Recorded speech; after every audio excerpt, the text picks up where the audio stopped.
Lionel Messi আর Barcelona সম্পর্কটা যেন হরিহর আত্মা। তবে ২১ বছরের সেই সম্পর্কে ছেদ পড়ে ক্লাবের অর্থনৈতিক জটিলতায়। অশ্রুসিক্ত চোখে ভগ্ন হৃদয়ে বার্সা ছাড়েন লিওনেল মেসি। পরে বার্সেলোনা ছেড়ে ফ্রান্সের ক্লাব পিএসজি, সেখান থেকে ২০২৩ সালে যুক্তরাষ্ট্রের ক্লাব ইন্টার মায়ামিতে যোগ দেয় ৩ বছর পার হওয়ার পথে এলএম10।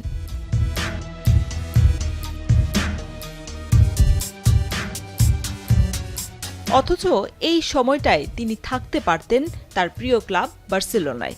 এমন কথা শুনে মেসি এবং বার্সার সমর্থকরা কিছুটা চমকে উঠতে পারেন। তবে এটাই নাকি সত্য? মেসি বার্সার পুনর্মিলনীতে বাধা হয়ে দাঁড়ান ক্লাব সভাপতি হুয়ান লাপোর্তা। ক্লাবটির সাবেক কোচ এবং লিওনেল মেসির দীর্ঘদিনের সতীর্থ জাভি হার্নান্দেজের এক সাক্ষাৎকারে প্রকাশ পেয়েছে এমনই চাঞ্চল্যকর তথ্য। ২০২৩ সালের জুনে পিএসজির সঙ্গে চুক্তি শেষ হয় মেসির। সে বছরই বার্সেলোনার ফেরার দ্বারপ্রান্তে ছিলেন বিশ্বকাপজয়ী এই ফুটবলার। জাভি হার্নান্দেজ ছিলেন কোচের পদে বহাল। শুরুর যোগাযোগটা তার মাধ্যমেই। নিজের প্রিয় ঠিকানায় ফিরতে উদগ্রীব ছিলেন আর্জেন্টাইন জাদুকরও। শুরুতে মত দিলেও পরবর্তীতে মেসিকে ফেরানোর ব্যাপারে লাপোর্তা নিজের সিদ্ধান্ত বদল করেন।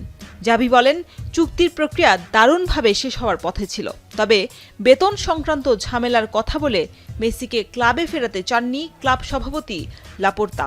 জাভি মনে করেন, ক্লাবে নিজের প্রভাব কমে আসবে এমন আশঙ্কা থেকেই লাপোর্তা এবং তার দল ক্লাব ইতিহাসের সেরা ফুটবলারকে ফেরাতে চায়নি। লাপোর্তার বিরুদ্ধে জাভি এই অভিযোগ আনলেন বার্সেলোনার সভাপতি পদে নির্বাচনের মাত্র সপ্তাহখানেক আগে। আগামী ১৫ মার্চ অনুষ্ঠিত হবে সভাপতি নির্বাচন, যেখানে লাপোর্তার প্রতিদ্বন্দ্বী হিসেবে আছেন ভিক্টর ফন্ট। এখন দেখার বিষয়, ক্লাবের সাবেক খেলোয়াড় এবং কোচের এমন গুরুতর অভিযোগে নির্বাচনে কোনো প্রভাব পড়ে কিনা। শরীফ রওশন, এখন।